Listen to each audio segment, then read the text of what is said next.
मिलेगी तो आप कंफ्यूज ना हो, इसलिए मैं आपको पहले वो क्लियर कर देता हूँ। एस्चुरी और डेल्टा क्या होता है? एस्चुरी को देखिए हिंदी में बोला जाता है ज्वार नदमुख। ठीक है, तो क्या होता है ये हम पहले डिस्कस कर लेते हैं। सागर तट पर स्थित आधा बंद खारे पानी का वह क्षेत्र होता है एस्चुरी, जहां पर नदियों का ताजा पानी जो है वो समुद्र के खारे पानी के साथ मिलता है। ठीक है, तो आपको क्लियर हुआ एस्चुरी क्या होता है? आधा बंद खारे पानी का वह क्षेत्र जहां पर नदियों का ताजा पानी जो है वो समुद्र के खारे पानी के साथ में मिलता है। क्लियर? कौन कौन सी नदियां जो है वो एस्चुरी बनाती है? नर्मदा नदी, ताप्ती नदी, मांडवी नदी, ये जो नदियां हैं ये एस्चुरी मतलब ज्वार नदमुख का निर्माण करती हैं। आगे लेक्चर में मैं आपको क्लियर करूंगा इस चीज को, बस इतना ध्यान रखिए कि एस्चुरी होता क्या है। आगे बात करते हैं, देखिए डेल्टा जो है ये क्या होता है।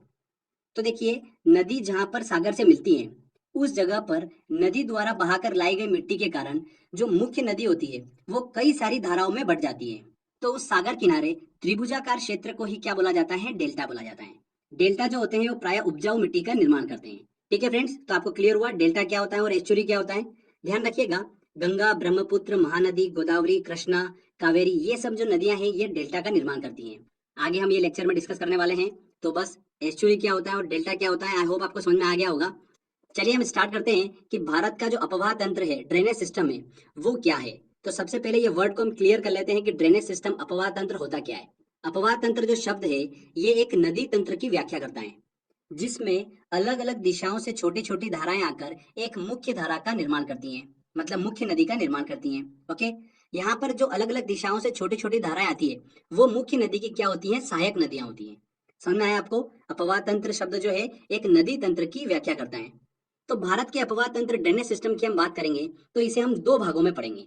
कौन कौन से? देखिए स्ट्रक्चर समझ लीजिए पहले कि किस तरीके से हम इस टॉपिक को स्टडी करने वाले हैं। तो देखिए दो भागों में हम इसको पढ़ने वाले हैं। एक है हिमालयी अपवाह तंत्र और प्रायद्वीपीय अपवाह तंत्र। हिमालयी अपवाह तंत्र में हम सिंधु नदी तंत्र, गंगा नदी तंत्र और ब्रह्मपुत्र नदी तंत्र की बात करेंगे। मतलब इसमें जो मुख्य नदी होगी वो कौन सी होगी? सिंधु नदी होगी, गंगा नदी होगी और ब्रह्मपुत्र नदी होगी। और इन मुख्य नदियों की बहुत सारी क्या होती है? सहायक नदियां होती है। तो वही हम इसमें डिस्कस करने वाले हैं।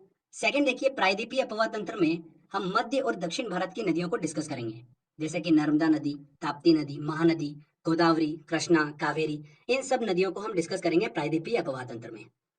और लास्ट में देखिए कुछ इंपॉर्टेंट नदियां मैं आपसे डिस्कस करूंगा जहां से एग्जाम में अक्सर क्वेश्चन पूछ लेते हैं। तो सबसे पहले देखिए हम हिमालयी अपवाह तंत्र की बात करेंगे, जिसमें हम पढ़ेंगे सिंधु नदी तंत्र को। तो देखिए फ्रेंड्स, सिंधु नदी जो है वो बेसिकली तीन देशों में होकर बहती है, चीन, भारत और पाकिस्तान।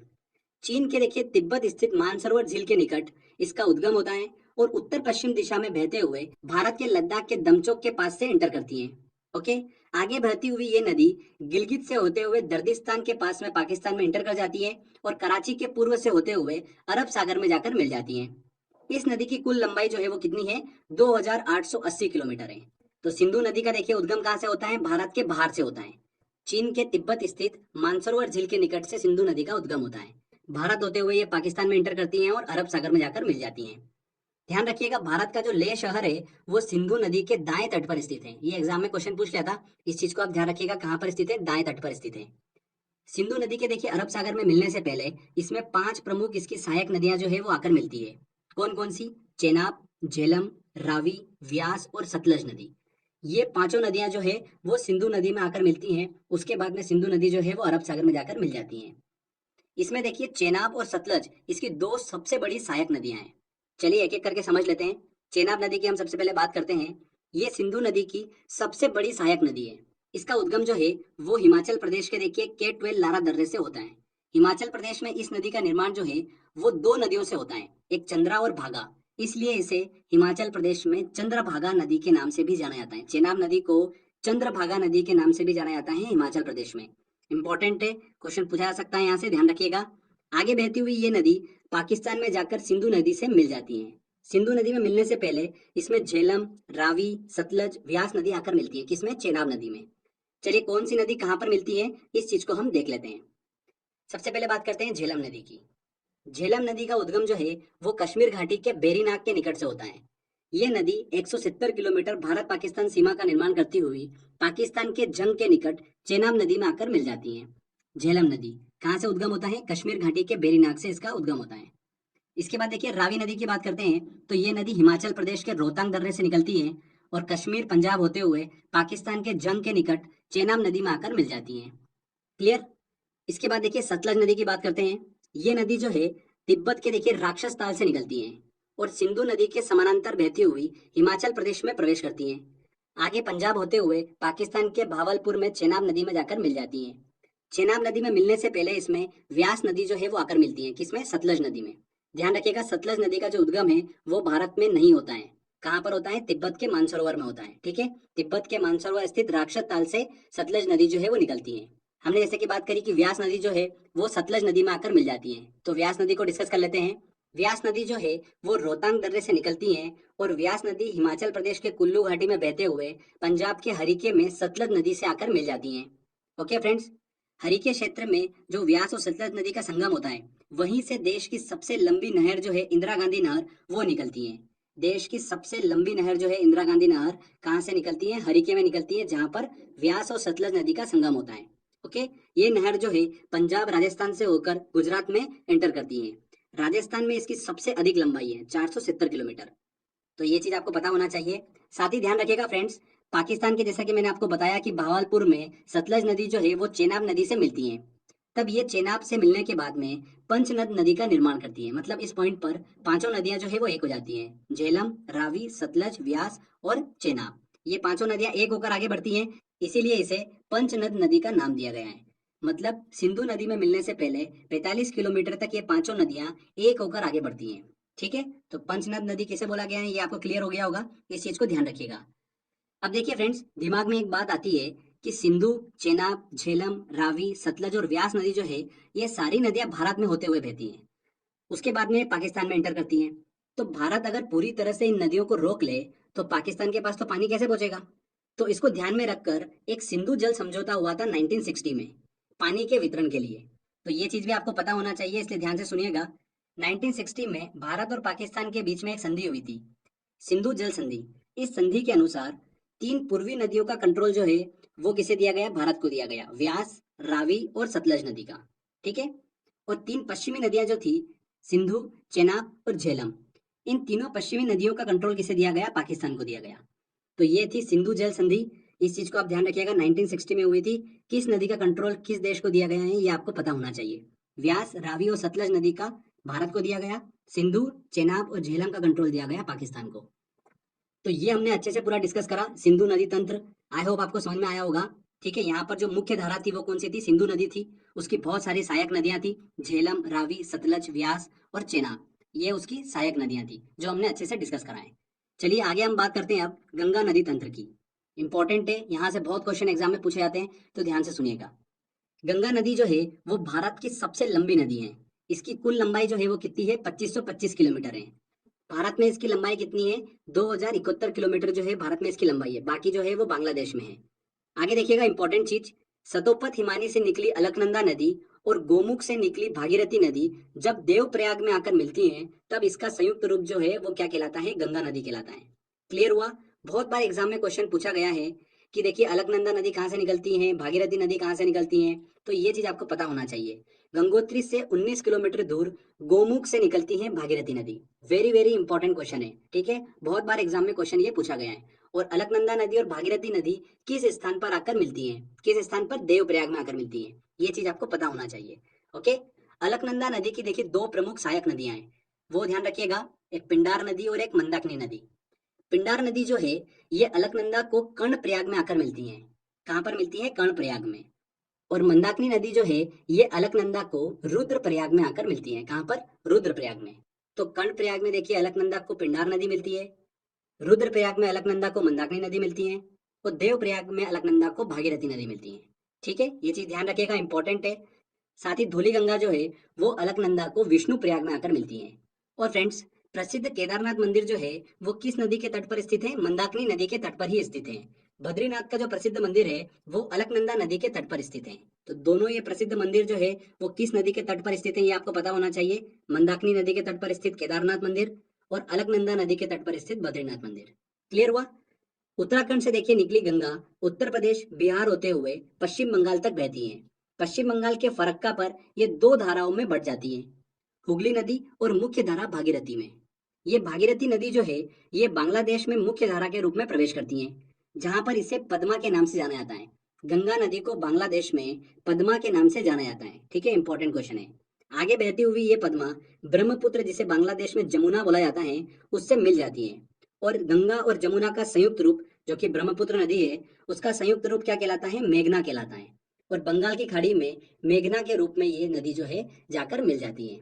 ठीक है फ्रेंड्स, इस चीज को ध्यान रखिएगा, मेघना के फॉर्म में ये बंगाल की खाड़ी में मिलती है।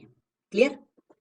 अब देखिए, गंगा नदी की बहुत सारी सहायक नदियां हैं। गंगा नदी तंत्र जो है उसमें देखिए बहुत सारी इसकी सहायक नदियां हैं। कौन कौन सी? यमुना नदी, कोसी, सोन, गोमती, दामोदर, घाघरा जिसे सरयू नदी कहते हैं, गंडक और रामगंगा नदी। ये सब नदियां जो है गंगा नदी की सहायक नदियां हैं। और बहुत सारी सहायक नदियों की भी अपनी सहायक नदियां हैं, उन सभी को हम अच्छे से डिस्कस करने वाले हैं। तो सबसे पहले हम स्टार्ट करते हैं यमुना नदी से।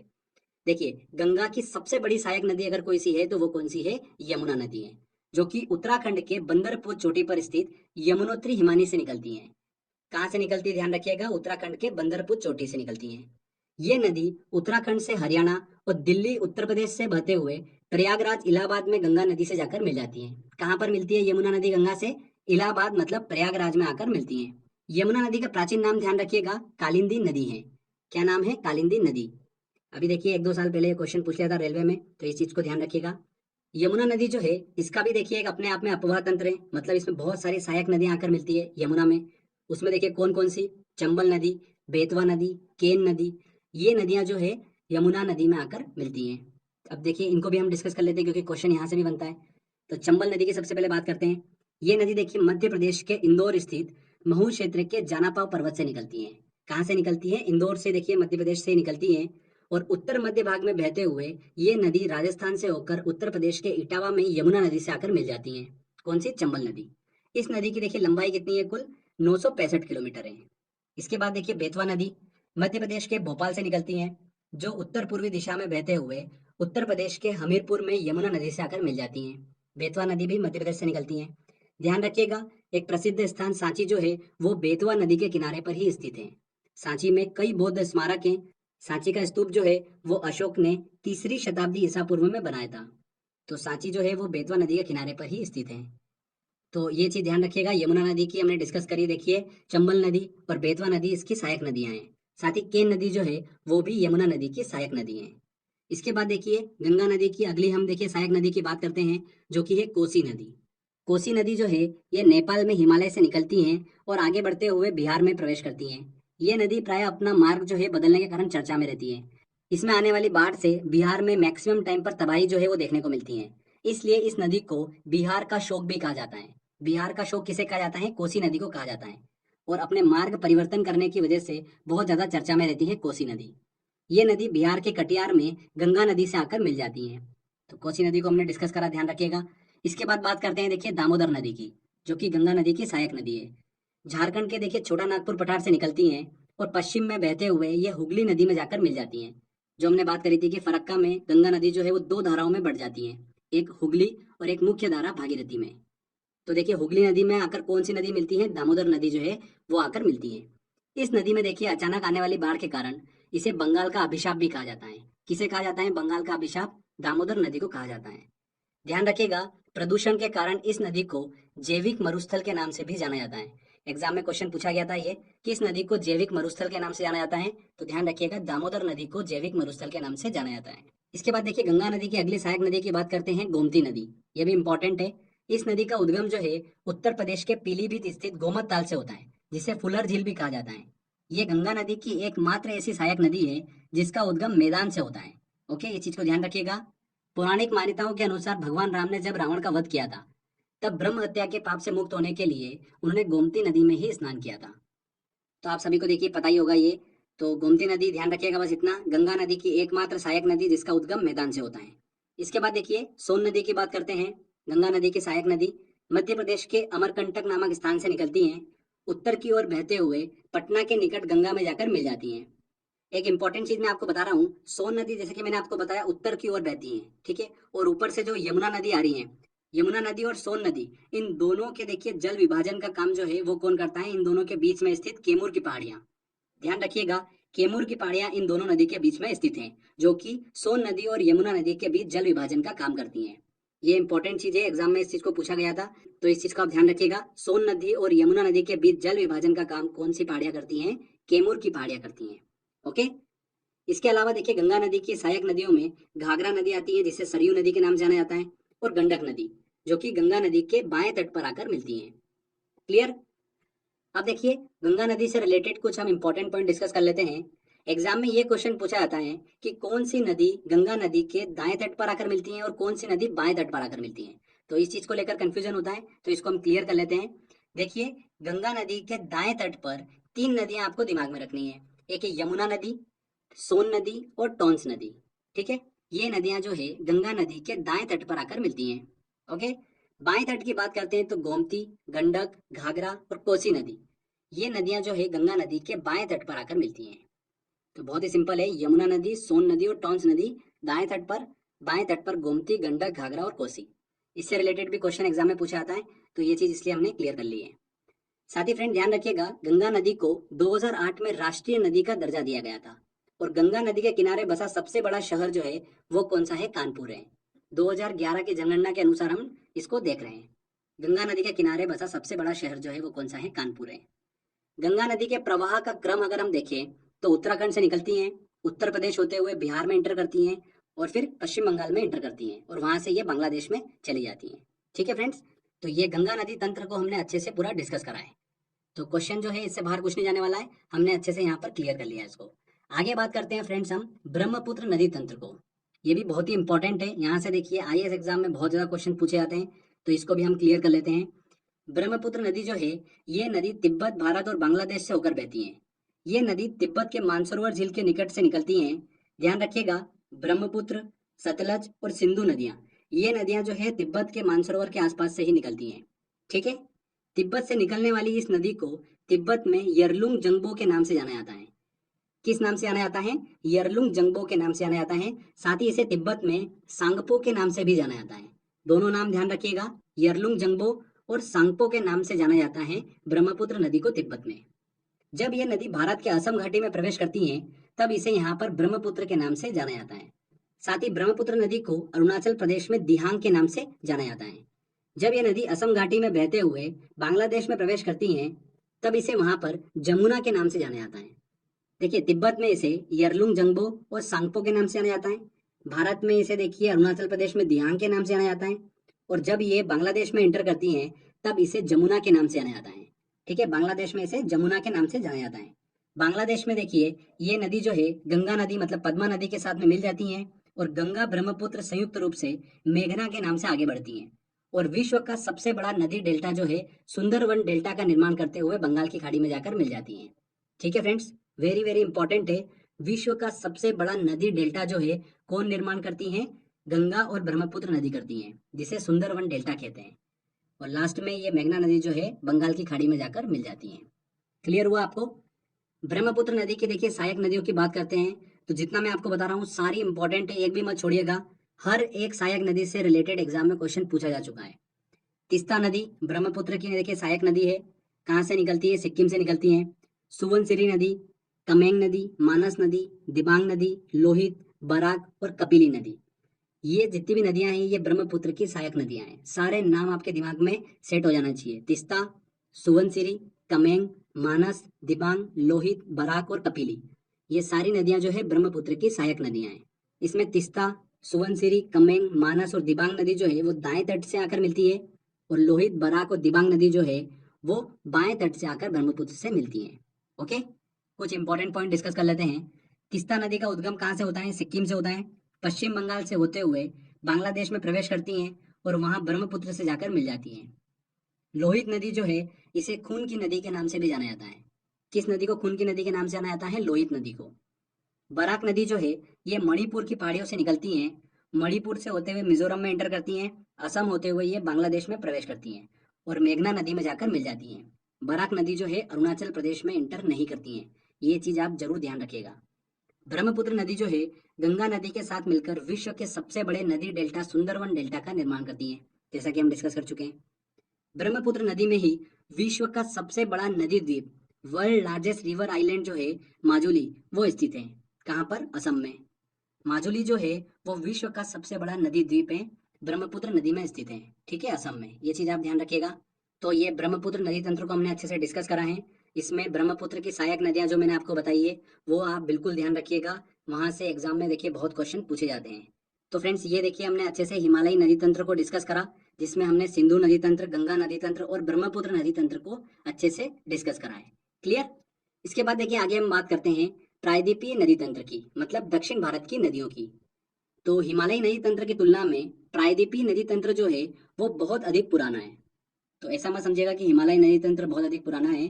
प्रायद्वीपीय नदी तंत्र जो है वो सबसे ज्यादा पुराना है, ठीक है। दक्षिण भारत की नदियां जो है वो प्राय वृक्ष नुमा अपवाह तंत्र का निर्माण करती हैं।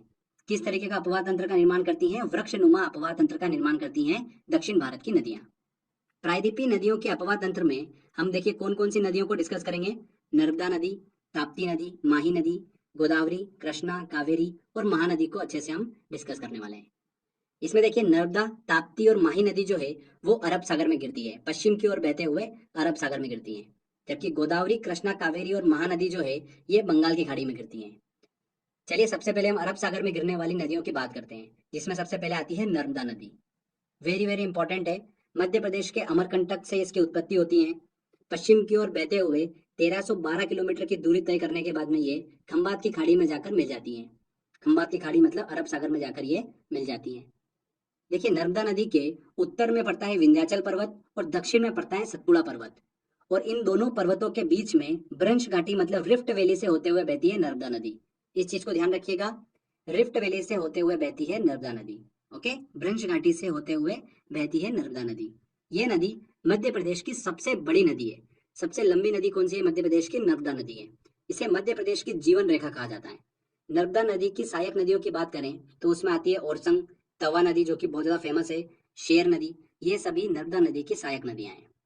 ध्यान रखिएगा अमरकंटक से दो नदियां निकलती हैं, एक नर्मदा नदी और एक सोन नदी। सोन नदी हमने पहले डिस्कस करा था जो कि गंगा नदी में जाकर मिल जाती है पटना के पास में। नर्मदा नदी निकलती है जो कि भ्रंश घाटी से बहते हुए खम्मात की खाड़ी में जाकर मिल जाती हैं। ओके, इसके बाद देखिए हम बात करते हैं अब ताप्ती नदी की, जो कि मध्य प्रदेश के बैतूल जिले के निकट सतपुड़ा पहाड़ियों से निकलती है।